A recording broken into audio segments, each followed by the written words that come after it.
இந்த பள்ளியின் பொறுப்பாளர் தந்தை கிரகரி ராஜன் அவர்களே,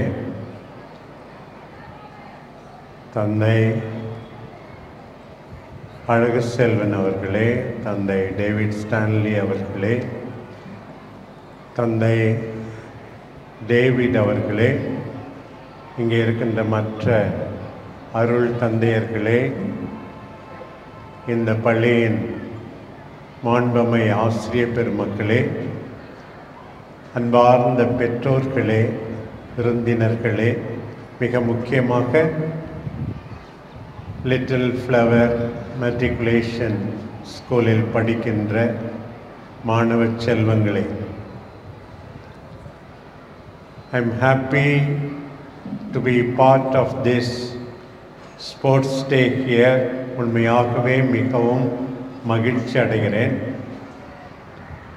முதலாக இங்கே வந்திருக்கின்ற பெற்றோரை, இந்த மாணவர்களின் பெற்றோரை எங்களை நம்பி, இந்த நிர்வாகத்தை நம்பி கல்வியும் ஒழுக்கமும் ஞானமும் நல்ல எதிர்காலமும் அமையும் விதத்தில் இந்த பள்ளி செயல்படுகிறது என்று இங்கே குழந்தைகளை அனுப்புவதற்காக மனமாற நன்றி கூறுகிறேன். எல்லா பெற்றோருக்கும் ரொம்ப நன்றி.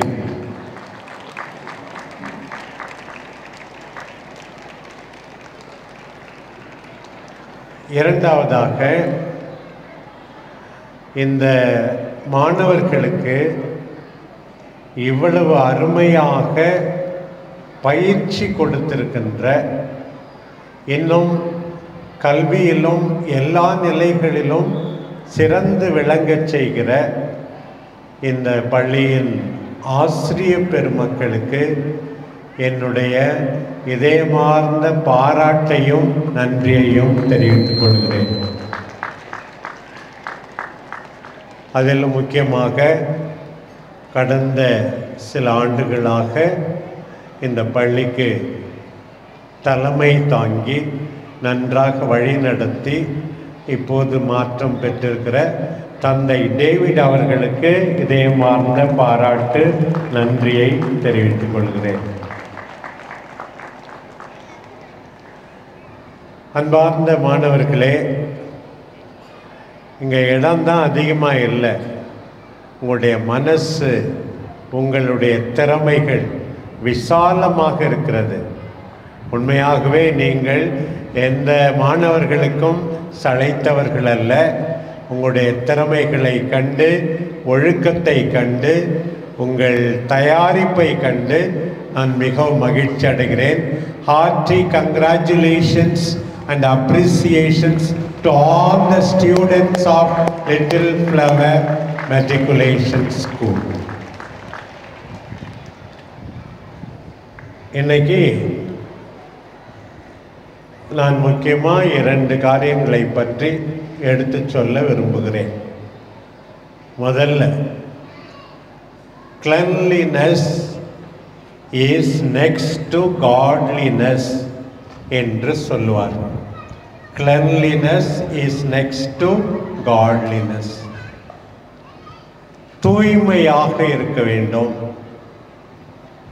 இந்த கிரவுண்ட் இப்போ இவ்வளவு கிளீனாக இருக்கு, தூய்மையாக இருக்கிறது. ஆசிரியர்கள், மாணவர்கள் எல்லாரும் தூய்மையாக இருக்க வேண்டும். எனக்கு ஞாபகம் வருது, சின்ன வயசில் இந்த மிடில் ஸ்கூலில், நடுநிலை பள்ளியில் இந்த பிடி மாஸ்டர் இருக்கும்போது கையை காட்ட சொல்லுவாங்க. நகத்தெல்லாம் ஒழுங்காக வெட்டியிருக்காங்களான்னு பார்த்து, அப்படி வெட்டி இல்லைன்னா அந்த கையிலேயே பட்டார்னு அடி விழும். எதற்காக? உள்ளே சேர்ந்திருக்கிற அழுக்கு, நகத்தில் இருக்கிற அழுக்கு உள்ளே போய் நோயாக மாறிவிடக்கூடாது என்பதற்காகத்தான். ஆசிரியர்கள் மாணவர்களுக்கு தூய்மையை கற்றுக் கொடுக்கிறார்கள். பல்வேறு நிலைகளில் அதை பின்பற்ற வேண்டும். நாம் எல்லாரும் இந்த உலகத்தை தூய்மையாக பார்த்து கொள்ள வேண்டும். குப்பை தொட்டியில் குப்பையை எடுத்து போடுறது, வீட்டில் இருக்கும்போது எடுத்த பொருளை மீண்டும் அதே இடத்திலேயே வைப்பது, எல்லா இடத்திலும் ஒரு ஒழுங்கே இல்லாமல் கண்ட இடங்களை குப்பையால் நிரப்புவது, நல்ல பொருட்களையே குப்பையாக மாற்றுவது, இப்படி ஒரு நிலை இருக்கக்கூடாது. புற தூய்மை அக தூய்மைக்கு இட்டு செல்லும். வாழ்க்கையிலே தூய்மை வேண்டும். தூய்மையான வார்த்தைகளை பேச வேண்டும். தூய்மையான வாழ்வு வாழ வேண்டும். லஞ்ச லாவண்யமற்ற சமூகத்திற்காக நாம் பாடுபட வேண்டும். Are you a clean student? Are you a clean human being? Are you an honest, just human being? எல்லாம் இந்த தூய்மையை சார்ந்தது. எல்லாவற்றை விட முக்கியமாக மன தூய்மை. நீங்கள் பார்ப்பதால், பயன்படுத்துகின்ற மொபைலால், டிவியால், இன்டர்நெட்டால் உங்கள் தூய்மை கெட்டுவிடக்கூடாது. எனவே அன்பார்ந்த மாணவர்களே, பெற்றோர்களே, ஆசிரியர்களே, புற தூய்மையிலிருந்து அக தூய்மைக்கு நீங்கள் எல்லாரும் அழைக்கப்படுகிறீர்கள். இந்த மாணவர்களை வழிநடத்த இன்றைக்கு இறைவன் உங்களை அழைக்கிறார் என்பதை மறந்து விடாதீர்கள். இரண்டாவதாக, இன்றைக்கு ஆகஸ்ட் மாதம் 14ஆம் தேதி கத்தோலிக்க திரு அவையில் முக்கியமாக போலந்து நாட்டைச் சேர்ந்த மேக்சிமிலியன் கோல்வே என்ற ஒரு அருள் பணியாளர், குருவானவரை பற்றி கொண்டாடுகின்றார்கள். இவர் என்ன செய்தார் தெரியுமா? நிறைய படித்தவர். மெய்யியலிலே முனைவர் பட்டம், இறையியலிலே முனைவர் பட்டம். 47 வயசாக இருக்கும்போது இவர் செய்த ஒரு காரியம் உலகையே சிலிர்க்க வைத்தது. என்ன தெரியுமா? ஹிட்லரின் கொடூரமான அந்த ஆட்சியில் 100 பேராக கைதிகள் அடைக்கப்பட்டிருந்தார்கள். யாராவது ஒரு கைதி தப்பினால் மீதி இருக்கிறவர்களுக்கு என்ன தண்டனை தெரியுமா? மீதி இருக்கிற 99 பேரில் 10 பேர் தேர்ந்தெடுக்கப்பட்டு பட்டினி அறையிலே அடைக்கப்படுவார்கள். பட்டினி போட்டு சாகடித்தார். அதே போல ஒரு அறையிலிருந்து ஒருவன் தப்பிவிட்டான். மீதி இருக்கிற 99 பேருக்கும் எப்படி இருந்திருக்கும் என்று நினைத்து பாருங்கள். ஐயோ, 10 பேரை பட்டினி அறைக்கு அனுப்ப போகிறார்களே, நானாக இருக்குமா, நானாக இருக்குமா? அங்கே வந்து பார்த்தா 10 பேரை கூப்பிடுறாங்க. அப்போது ஒரு ஆள், ஐயோ என்னுடைய மனைவி, ஐயோ என்னுடைய பிள்ளைகள், இனிமேல் அவர்களை பார்க்கவே முடியாதே. அந்த ஆள் பேர் பிரான்சிஸ் என்கின்ற ஒரு ஆள் இப்படி கத்தினார். உடனே இந்த சாமியார், இந்த குருவானவர் என்ன சொன்னாராம்?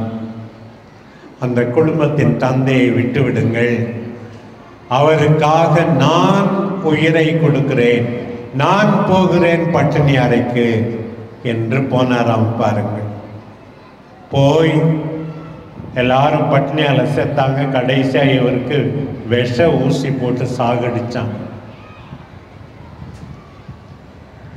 இவர்தான் ஒரு புனிதர் என்று உயர்த்தப்பட்டார்.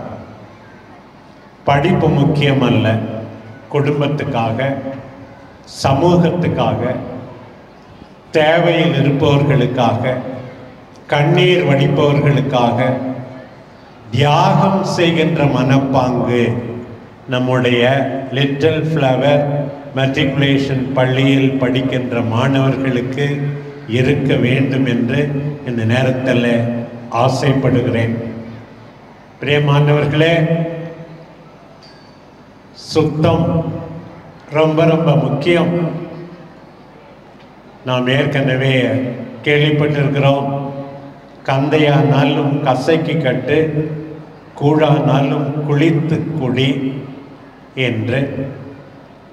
எல்லாவற்றை விட மன தூய்மை, நம்முடைய வாழ்வில் தூய்மை, நேர்மையான வாழ்வு ஒரு பக்கம். இன்னொரு பக்கம், நாம் எல்லாரும் ஒவ்வொரு நாளும் தியாகம் செய்ய அழைக்கப்படுகிறோம். அப்போதுதான் நிரந்தரமாக வாழ்வோம் என்பதை மனத்தில் கொள்ளுங்கள்.